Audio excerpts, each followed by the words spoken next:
Welcome back to the Hard4Games channel, everybody. Today we're taking a look at a Super Mario World beta project, codenamed Project Kinoko Island. Now, just like any other game, Super Mario World went through many drafts, versions, and builds. It was originally actually theorized to possibly be a port of Super Mario Bros. 3, but for the Super Nintendo. Now, despite these potential origins, the game began to evolve and take on a life of its own, seeing many aspects, both major and minor, change and evolve. Just look at our retail version of Yoshi.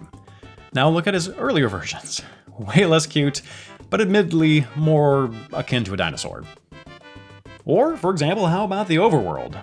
Here's another area with vast evolutions. Here's the final, you know and love it. And here's an earlier version. The map looks like a mushroom, hence the name of the project, Kinoko Island. Or Kinoko, being the Japanese word for mushroom, which I'm sure I'm mispronouncing.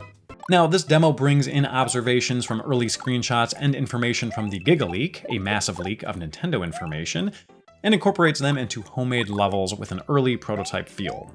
Meaning there are a number of beta elements abound, but the actual levels, from start to finish, the journey is mostly hypothesized. So let's go ahead and play a bit and see what's going on here. Now, booting up, we get an earlier version of the title screen, and starting our journey, a much different map, as mentioned earlier. This is somewhat free roaming, at least in the sense that in this demo version, we don't need to complete a level before moving to the next. You can just freely explore from level to level. But the core of the gameplay is close to where you spawn. As you move outward in the land, more of those locations are just sort of test levels and placeholders with bonus rooms in them.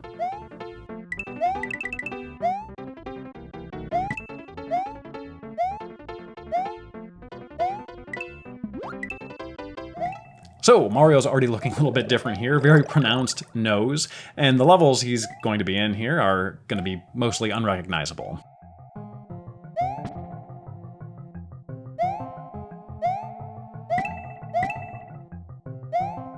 No dragon coins here, but we do have these larger coins that you must collect 10 of for an extra life.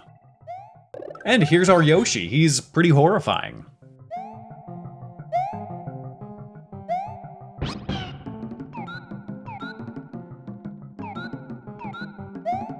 And let's go ahead and check out his fire attack as well and compare it to retail.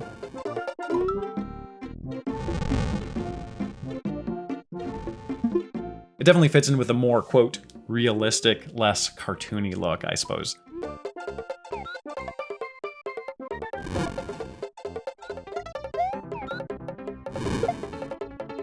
I particularly like this sneaky little early enemy here, although I wish he was a little harder to kill. Now, the color palette here certainly feels different, as you probably noticed, and there are just many background and foreground elements that are, different as well. For example, we have these donut clouds that scroll across the screen in the earlier version.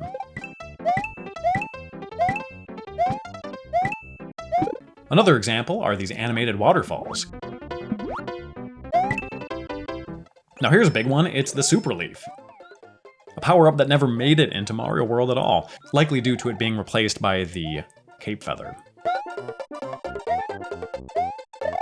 And of course I have to showcase a little bit of Luigi. So here he is in a ghost house, just for good measure.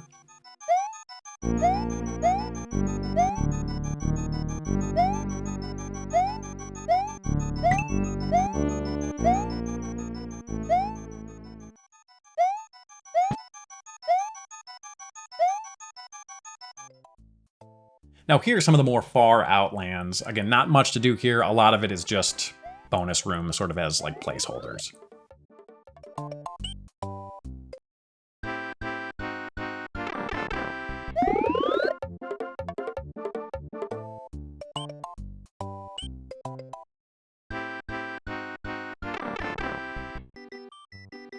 And funnily enough, there's also a little bit of a Mode 7 test that's built into the main menu that you can mess around with if you'd like.